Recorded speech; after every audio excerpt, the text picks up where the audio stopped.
ராமர் தன்னோட கடைசி காலகட்டத்துல சராயுங்கிற நதிக்குள்ள தானே உள்ளுக்குள்ள இறந்து இந்த உலகத்தை விட்டு கிளம்பினாருன்னு எத்தனை பேருக்கு தெரியும்? இன்னைக்கு வீடியோல நம்ம என்ன பார்க்க போறோம்னு பாத்தீங்கன்னா, ராவணன் இருக்காங்கல்ல, அவங்களோட மனைவியோட கதையை பேசினப்போ நிறைய பேர் கமெண்ட் செக்ஷன்ல ராமரோட மரணத்தை பத்தி சொல்லுங்க, ராமருக்கு அதுக்கப்புறம் என்னாச்சு, ராவணனோட கதையோட எல்லாருமே ராமாயணத்தை பேசி முடிச்சிடுறோம், பட் அதுக்கப்புறம் ராமருக்கு என்னாச்சு, ராமர் அதோட கடைசி காலகட்டத்தில் எப்படி வாழ்ந்தாரு, ஏன்னா ஒரு அவதாரம், ஒரு ஹியூமன் ஃபார்ம்ல தான் இருக்கணுங்கிறது தான் நம்பிக்கை. அப்போ அவர் கடைசி காலகட்டங்கள்லாம் எப்படி இருந்துச்சு அப்படிங்கிற கொஸ்டின் இருந்துச்சுல. இன்னைக்கு வீடியோல அதை தான் ஆன்சர் பண்ண போறோம். வால்மீகி ராமாயணத்துல என்ன வெர்ஷன் வந்து எழுதப்பட்டிருக்கோ அதை தான் உங்ககிட்ட சொல்ல போறேன். ராமர் வந்து ஒரு சாதாரண மனுஷன் மாதிரி நிறைய பாயிண்ட்ஸ் காமிக்குது. வைஃப ஜட்ஜ் பண்றதா இருக்கட்டும், வைஃப வந்து நீ ப்ரூவ் பண்ணு, நீ வந்து உண்மையிலே வந்து ராவணன் கூட இருந்தது இல்லங்கிறத கேட்கிற பாயிண்ட்ஸா இருக்கட்டும், பிரெக்னண்டா இருக்கிற வைஃப வந்து வீட்டை விட்டு வெளியே அனுப்புறது, நாட்டை விட்டே வெளியே அனுப்புறதுன்னு சொல்லிட்டு நிறைய பாயிண்ட்ஸ் வந்து ராமர் வந்து ஒரு மனிதனா இந்த உலகத்துல பிறந்திருக்கா ஒரு ஆங்கிள்லயே வந்து ஒரு ஹியூமன் மாதிரியே அவங்களை ட்ரீட் பண்ணி போகிற மாதிரி தான் போஸ்ட் ராவணனோட கதை வந்து ராமாயணத்துல இருக்குது. அதை தான் நான் உங்ககிட்ட சொல்லலாம்னு நினைச்சேன். ஸோ இது வால்மீகி ராமாயணம் வருஷம், கம்ப ராமாயணம்ல வால்மீகி ராமாயணம் வந்து என்ன வருஷனோ அதை நான் உங்ககிட்ட சொல்ல போறேன்.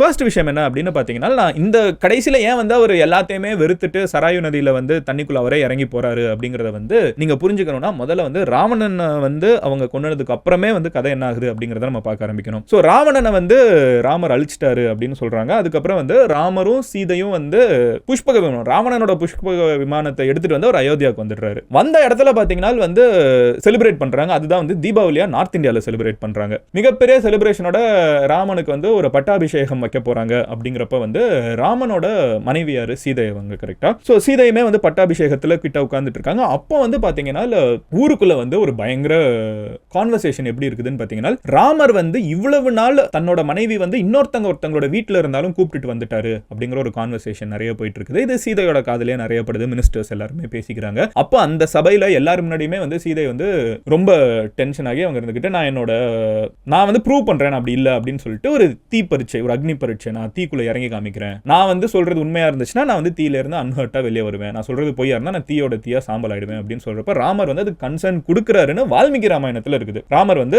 எல்லாரும் முன்னாடியும் இந்த டெஸ்ட் நடக்கட்டும்ங்கிறதுக்கு கன்சர்ன் கொடுக்கிறாரு. அந்த அக்னி பரீட்சை நடக்குது. அந்த அக்னி பரீட்சையில பாத்தீங்கன்னா வந்து சீதை வந்து ராவணனோட உடலுறவு இல்லைங்கிறதும், ராவணன் வந்து சீதையோட உடலுறவு இல்லைங்கிற ரெண்டு விஷயமே வந்து உருவாச்சு அயோத்தியால ராமரோட சபையில. அது முடிஞ்சதுக்கு அப்புறமே பாத்தீங்கன்னா ஊர் மக்களுக்குள்ள வந்து கான்வர்சேஷன் கம்மியா இருக்கும் அப்படின்னு ராமரும் நம்புறாரு, சீதையும் நம்புறாங்க. ரெண்டு பேரும் ஒரு நல்ல டைம் பீரியட்ல இருக்காங்க. Sita gets pregnant. அவங்க வந்து ஒரு 5 மாசம் பிரெக்னன்ட்டா இருக்கிற காலகட்டத்தில் என்ன ஆகுதுன்னு பாத்தீங்கன்னா, ராமருக்கு வந்து ஒரு நியூஸ் வந்து மினிஸ்டர்ஸ் வந்து சொல்றாங்க.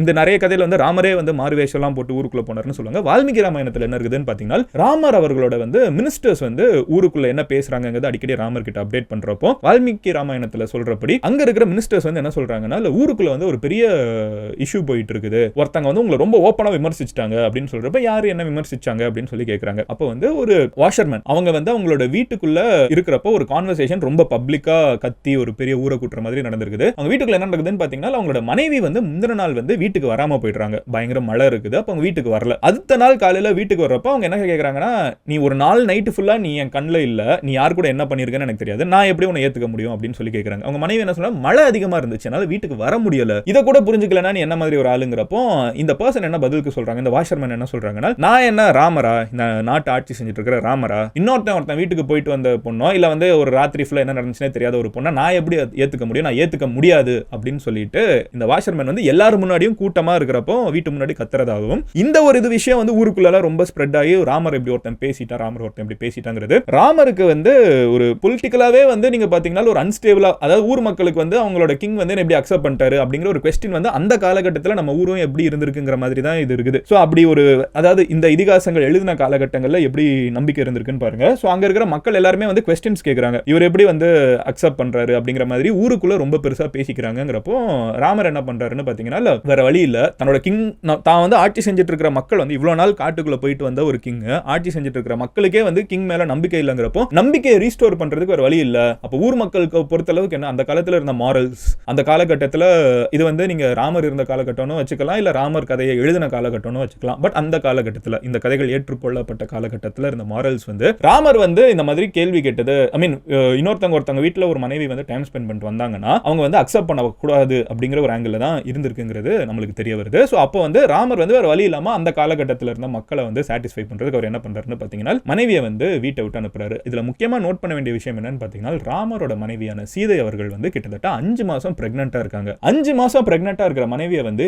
வீட்டை விட்டு மட்டும் இல்ல, நாட்டை விட்டு வெளியே அனுப்பணும்னு சொல்லிட்டு தன்னோட சொந்த தம்பி லக்ஷ்மணனை வந்து சீதையை வந்து நாட்டை விட்டு நாடு கடத்து, நாட்டை விட்டு வெளியே போ அப்படின்னு சொல்லி அனுப்பிச்சு விட்டுறாங்க. ஏன்னா அப்போனாதான் ஊர்ல இருக்கிற மக்களுக்கு வந்து ராமர் மேல மறுபடியும் நம்பிக்கை வரும். அப்போ வந்து ஒரு கிரிட்டிசிசம் ஹேண்டில் பண்றதுக்கு ராமர் என்ன பண்றாருன்னு பாத்தீங்கன்னா, பிரெக்னெண்டா இருக்கிற மனைவியை வந்து அனுப்பிச்சு விட்டுறாரு. லக்ஷ்மணன் கிட்ட சொல்லி நாடு கடத்து, நாட்டை விட்டு வெளியே அனுப்பிச்சிருன்னு சொல்லிட்டு அனுப்பிச்சு வச்சிடுறாரு. அதுக்கப்புறம் ராமர் வந்து ஆட்சி செஞ்சுட்டு இருக்காரு. சீதா அவர்கள் எங்க போறாங்கன்னு பாத்தீங்கன்னா, அவங்க வந்து வால்மீகி, இந்த கதையெல்லாம் எழுதினா வால்மீகி ராமாயணம்னு சொல்லுவோம்ல, வால்மீகியோட ஆசிரம் ஒன்று இருக்கான், அதுல வந்து சீதா போயிட்டாங்கன்னு இந்த கதை சொல்லுது. சோ அங்க போனதுக்கு அப்புறம் சீதா அவர்களுக்கு வந்து பிரெக்னன்சில வந்து 2 குழந்தை பிறக்குது, ட்வின்ஸ், லவா அண்ட் குஷா. லவா குஷா வந்து காட்டுக்குள்ள வால்மீகியோட ஆசிரமத்துல வளர்றாங்களாம். வளர்ந்ததுக்கு அப்புறம் வந்து ராமர், இன்னைக்கு தான் ஃபேஸ் டைம் போட்டோலாம் இருக்குல்ல, சோ ராமருக்கு வந்து லவா குஷா எப்படி இருப்பாங்கன்னு தெரியாது, லவா குஷாக்கு ராமர் எப்படி இருப்பாருன்னு தெரியாது. அதுக்கப்புறம் ராமர் வந்து ஒரு அஸ்வமேத யாகம் நடத்துறாங்க. அஸ்வமேத யாகம்னா என்னன்னு பாத்தீங்கன்னா, ஒரு அந்த காலத்துல இருந்த ஒரு ரிச்சுவல்னு சொல்லப்படுது. இது வந்து ஒரு வெள்ளை குதிரை. இந்த வெள்ளை குதிரையை வந்து ஒரு கிங் வந்து நல்ல பவர்ஃபுல் ஆனதுக்கு அப்புறம் ஓட விடுவாங்களாம். அந்த குதிரை எங்கெங்க போகுதோ அது பின்னாடி ஒரு மிகப்பெரிய படை போகும். இந்த குதிரை எங்கெங்க போகுதோ அந்த இடத்துல வந்து இன்னொரு நாட்டுக்குள்ள போயிடுச்சுன்னா அந்த நாட்டோட கிங் வந்து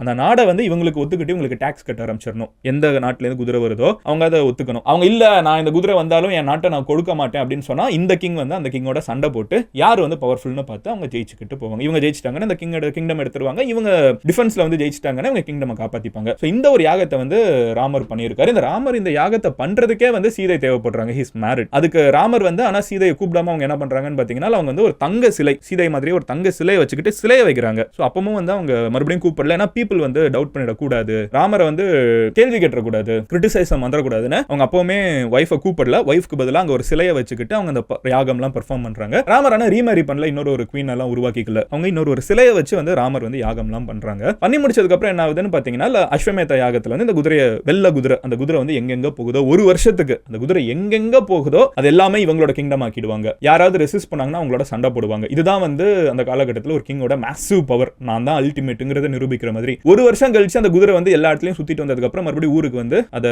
மர்கையா பண்ணிட்டு போயிடுவாங்க. சோ இதுதான் வந்து அஸ்வமேத யாகம். இதை வந்து ராமர் பெர்ஃபார்ம் பண்றாங்க. அப்ப பாத்தீங்கன்னா குதிரை எங்கெங்க போகுது எல்லாத்தையுமே பிடிச்சிட்டு இருக்காங்க. அப்ப வந்து காட்டுக்குள்ள போகுது. அங்க 2 பசங்க வந்து இந்த குதிரையை பிடிச்சி வச்சிடுறாங்க. அதுதான் லவா குஷா. இந்த குதிரையை பிடிச்சி வச்சுட்டு கொடுக்க மாட்டேங்கிறாங்க. இவங்க வந்து வந்தாங்க இருந்துகிட்டு பெரிய பிரச்சனை பண்றாங்க. குதிரையை பிடிச்சிட்டியா, ஆட்சி மன்னரை கூப்பிட்டு வரேன், நீ இந்த இடமும் எங்களோட தான் அப்படின்னு சொல்லிட்டு மன்னரை கூப்பிட்டு வராங்க. ராமருக்கும் லவா குஷா அவங்களுக்கும் வந்து ஒரு அங்கே ஒரு கான்வர்சேஷன்.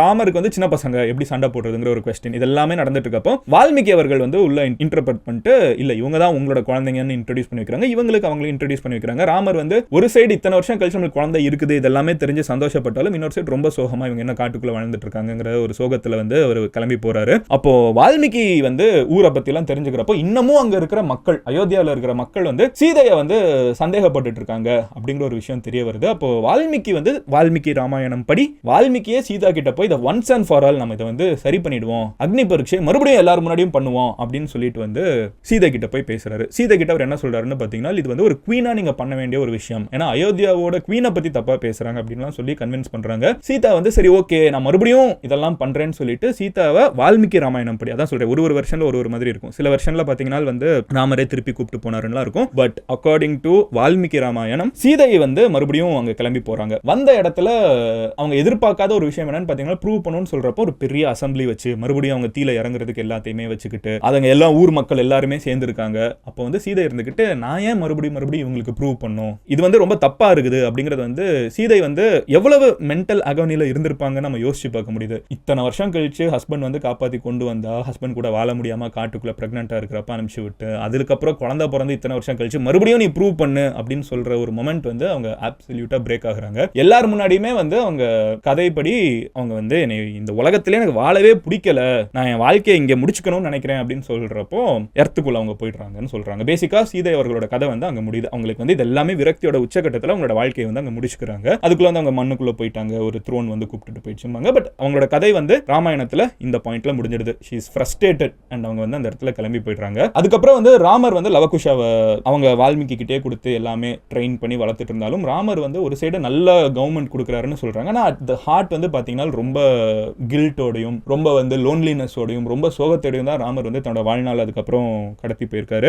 ராமர் வந்து கடைசி வரைக்குமே பாத்தீங்கன்னா ஒரு மறுபடியும் கல்யாணம் பண்ணாம மறுபடியும் வந்து அந்த ஹாப்பினஸ் அப்படிங்கறதே அவர் வாழ்க்கையில இல்லாம ராமர் வந்து ரொம்ப சோகத்தோட உச்சகட்டத்துல வாழ்ந்து கடைசியில பாத்தீங்கன்னா பசங்க எல்லாம் வளர்ந்து முடிச்சதுக்கு அப்புறம் northern part of the kingdom வந்து லவாக்கும் குஷாக்கு வந்து சதர்ன் பார்ட் ஆஃப் த கிங்டமையுமே வந்து கொடுத்துட்டாங்க. இதை வந்து கொடுத்து முடிச்சதுக்கு அப்புறம் ஓகே பசங்களும் ஆட்சி செய்ய ஆரம்பிச்சிட்டாங்க. வாழ்க்கையில வந்து லோன்லினஸ் உச்சகட்டத்தில் இருக்குது. மனைவியை வந்து இவ்வளவு சந்தேகப்பட்டோம், மனைவியை வந்து இவ்வளவு ஜட்ஜ்மெண்டல் ஆக்கிட்டோம், ஊர் மக்கள் சொல்றாங்கிறத கேட்டு மனைவியை நிறைய ப்ராசஸ் பண்ணிட்டோம், நிறைய கோத்ரூ பண்ண வச்சுட்டோம். நீங்க பாத்தீங்கன்னா ராமாயண கதையில ராமரும் சீதையும் பார்த்த காலகட்டத்தில இருந்தே சீதைக்கு வந்து நிம்மதி இல்லைங்கிறத யதார்த்தமான ஒரு விஷயம். அவங்க வந்து மல்டிபிள் அகேஷன்ஸ்ல காட்டுக்குள்ள ராமரோட போனதா இருக்கட்டும், ராவணன் பிடிச்சிட்டு போனதா இருக்கட்டும், மறுபடியும் அயோத்தியாவுக்கு வந்ததா இருக்கட்டும், அயோத்தியால இருந்து மறுபடியும் நாடு கடத்தப்பட்டதா இருக்கட்டும், பசங்க கிட்ட வந்து அப்பா யாருன்னு சொல்ல முடியாம வளர்க்கறதா இருக்கட்டும், மறுபடியும் அப்பா வந்து பசங்க முன்னாடியே வந்து அம்மாவை நீ ப்ரூவ் பண்ணுன்னு சொல்றதா இருக்கட்டும், ரொம்ப கஷ்டப்பட்டு தான் சீதா வாழ்ந்திருக்காங்க. இந்த வாழ்க்கையை வந்து ராமர் வந்து வேற வழி இல்லாம அவங்களும் வந்து எதனாலன்னு கதைகள்ல சொல்லப்படுதுன்னு பாத்தீங்கன்னா டு சாட்டிஸ்ஃபை த கிரௌட். அவங்க ஆட்சி செய்யற மக்கள் வந்து அவர் அக்செப்ட் பண்ணும். பீப்புளுக்கு வந்து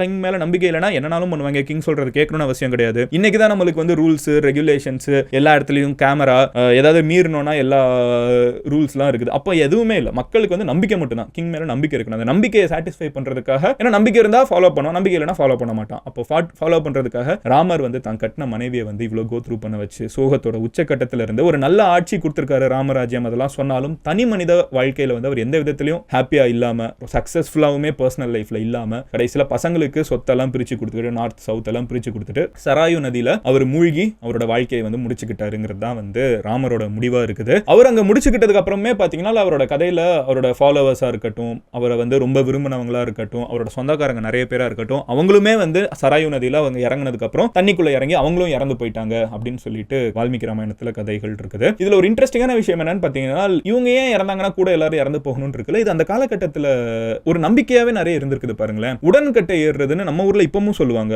ஒரு கிங் இறந்து போயிட்டாங்கனால் அவங்களோட மனைவி வந்து கூட சேர்ந்து இறந்து போகிறதா இருக்கட்டும், அப்புறம் வந்து அவங்களுக்கு நிறைய பேர் வந்து அவங்களோட காட்ஸா பர்சனல் காட்ஸா இருப்பாங்களா அவங்களும் வந்து உள்ள ஏறி இறந்து போவாங்க. இது பாண்டியர்களே பண்ணியிருக்காங்க, சோழர்கள் பண்ணியிருக்காங்க. சோ கிங் இறந்து போயிட்டாங்கன்னா அவங்களோட பர்சனல் காட்ஸ் இருப்பாங்களா அவங்களும் வந்து அவங்க கூட சேர்ந்து அந்த பியர்ல அந்த கடைசியில எரிய வைக்கக்கூடிய தீல வந்து சேர்ந்து இறந்து போகிறதா இருக்கட்டும், சதி சிஸ்டமா இருக்கட்டும். ஒரு கணவன் இறந்து போயிட்டாங்கன்னா அந்த பொண்ணு எவ்வளவு சின்ன பொண்ணா இருக்காங்க அதெல்லாம் பத்தி கவலை இல்லாம அவங்களையும் வந்து சேர்த்து எரிக்கிறது. யோசிச்சு பாருங்க, ஒரு கணவன் இதை ஒரு காட்சியா யோசிச்சு பாருங்க. ஒரு கணவன் இறந்து போனப்போ ஒரு மனைவியை வந்து அவங்களையும் அந்த தீக்கு இரையாக்குறதுங்கிற ஒரு காட்சி இருக்குல்ல, அதெல்லாம் நினைச்சு கூட பார்க்க முடியாத மாதிரி இருக்குது. அவ்வளோலாம் நம்ம போலனா கூட இப்போ நம்ம பல வருஷத்துக்கு முன்னாடி வந்த நம்ம சின்ன வயசுல இருந்த சினிமாவா இருக்கட்டும், நம்ம சின்ன வயசுல இருந்த சீரியலா இருக்கட்டும், ஒரு பாட்டி அப்படின்னு ஒரு ஆட்சி அந்த மாதிரி யாராவது ஒருத்தங்களை காமிச்சாங்கன்னா அவங்க எப்பவுமே ஒரு வெள்ளை சேலை கட்டி இருப்பாங்க. ஏன்னா அவங்க அதை தாண்டி வேற எதுவும் போட மாட்டாங்க. ஏன்னா அவங்க விதவை ஆயிட்டாங்க, பொட்டு வைக்க மாட்டாங்க. மனோரமா அப்படின்னு சொன்னா ஒரு வெள்ளை சேலையிலே ஒரு இமேஜ் நம்மளுக்கு வரும். அது ஒரு விதத்துல ஒரு டிஸ்கிரிமினேஷன் தானே, அவங்களுக்கு ஒரு விதத்துல ரொம்ப ஆப்வியஸான டிஸ்கிரிமினேஷன். ஸோ காலப்போக்கில் வந்து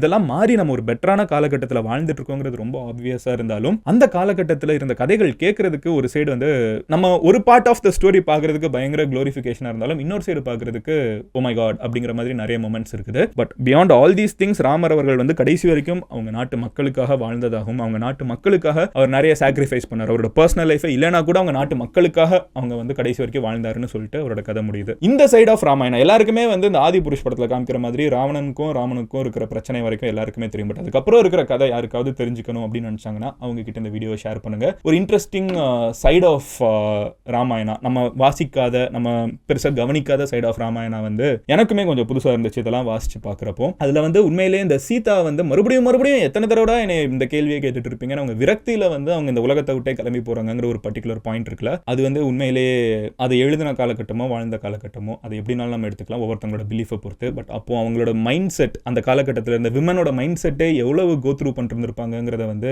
நம்மளால இப்போ ஃபீல் பண்ண முடியுது. அங்கேருந்து நம்ம எவ்வளவு தூரம் வந்திருக்கோம், இவ்வளவு தூரம் வந்தாலும் இன்னும் நம்ம போக வேண்டிய தூரம் எவ்வளவு இருக்குங்கிறத மட்டும் லெசனா எடுத்துக்கிட்டு இந்த வீடியோ நான் முடிச்சுக்கிறேன். Share this video. ஸோ ஒரு சைட் ஆஃப் ராமாயணம் பார்க்குறவங்களுக்கு அதர் சைட் ஆஃப் ராமாயணமும் தெரிஞ்சுக்கணும்னு யாராவது நினைச்சாங்கன்னா அவங்க கிட்ட இந்த வீடியோ ஷேர் பண்ணுங்க. இந்த மாதிரி வேற ஏதாவது டாபிக் நான் பேசணும்னு நினைச்சேன்னா அது என்னங்கிறதையும் கமெண்ட்ல சொல்லுங்க. அண்ட் இதெல்லாம் போக நீங்க பர்சனலா ஃபாலோ பண்ணணும்னு நினைச்சீங்கன்னா மதன் கௌரின்னு சொல்லிட்டு எந்த சோஷியல் மீடியானாலும் சர்ச் பண்ணுங்க. You should be able to find my profile. Love you all, take care, bye, cheers எம்ஜிஸ்.